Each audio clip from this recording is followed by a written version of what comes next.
the beginning, you called me son of the morning, took my hand between the ragged edges of space and time and said, Lucifer, this is gonna be the best one yet. This is gonna be beautiful.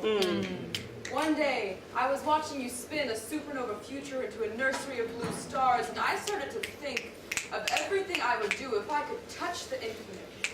That was all fine for a while until I started to realize that there was nothing stopping me. I remember the look on your face the night I told you I was wondering how much it would take to carve my name into the stars to make it stay.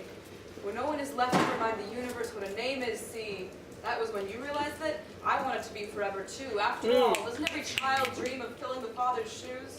Yeah. All I asked was why, but you painted color into a black and white question. I remember the way they started to look at me like I had already forfeited forgiveness. Maybe I was damned the moment I realized I was unlimited, but I didn't know enough about hatred then to be familiar with damnation, so it felt more like the answer to a prayer. That was back when I had the right to things like blessings. Before the gates of heaven began to look more like prison bars. Dad, Michael won't even look at me. He's keeping his eyes fixed on the horizon the way I've seen mothers do in the hospital rooms of their terminal children. How can he grieve my absence when I'm standing here beside him? Dad, what did you tell him?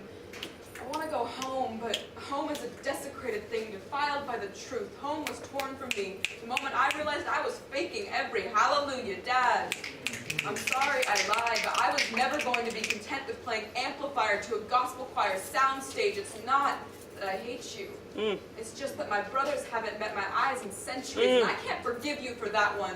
The night my big brother tore me down from heaven, I learned that betrayal tasted the blood I spit at his feet as I begged him to stop, using the same hands that taught me to fly to crush my wings into toothpicks and bloody feathers in the rubble of my failure until no angel was left. I was nothing. I was nothing, see.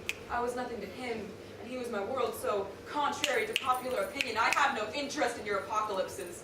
My world ended that day, when Michael gave me up to gravity and let it take me from Lucifer to Satan, let it take me down to damnation. I always meant to thank you for that one, because that hellfire, it hurt so bad I forgot who I was. And that night, my nerve endings were piano keys, and I knew it was torture, but God, it felt like a symphony. What? They say I fell like lightning, all because I thought that if I flew high enough, I could cut through the puppet strings you'd sewn into the stars and rearrange them, build a constellation to show these bruised and beaten humans there is nothing stronger than the most they believe themselves capable of. But when the hatred of my brothers pounded my head into that concrete, I knew I'd been wrong about that one too. I thought I could carve galaxies out of that nothing, everything darkness. I wanted to light it up so badly. I thought I could pull my own infinities from the spaces between 1 and 2. I wanted my name to rise shaking off violin strings, and the entire orchestra would tremble in the moment between the cessation of motion and the end of the music. Tremble, because in that moment they can see the beauty of what they created, like the word was painted in sound waves across their eyelids. I wanted to be the concertos composers scratch into the backs of liquor store receipts. In the pale blue nowhere time that's too late to be night, too early to be morning. I wanted to be the moment they realize that maybe they don't matter to God, and maybe that shouldn't matter to them, because no divine inspiration is necessary to create the divine. I only wanted them to know what I know. And I would apologize for what I've done, but you were just going to leave them there naked and senseless like infants. They were sheets of paper that could have held ballads or epics or tragedies, and they had no idea they were even capable of holding pencils. Dad, I can still remember the look in Adam's eyes when he saw his own face for the first time and watched him realize he didn't just exist in a world of beautiful things. He was a beautiful thing, because these humans, they hold eternity in their heads, and they can read your laws of physics like picture books. They laugh, and they scream, and write, and cry, and compose, and they do what I never could. They create.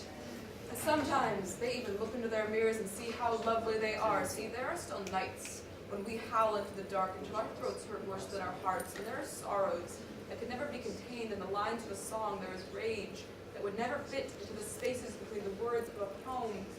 The thing is, we know this world we built is no Eden. It is ugly and shattered and ruined, but the agony drains away, leaving cracks with an emptiness perfectly suited for the kind of revelation that brings down empires like yours. You were always big on perfection, but it's never had that kind of potential. Pain is the only gift I know well enough to give, but Dad gets the job done.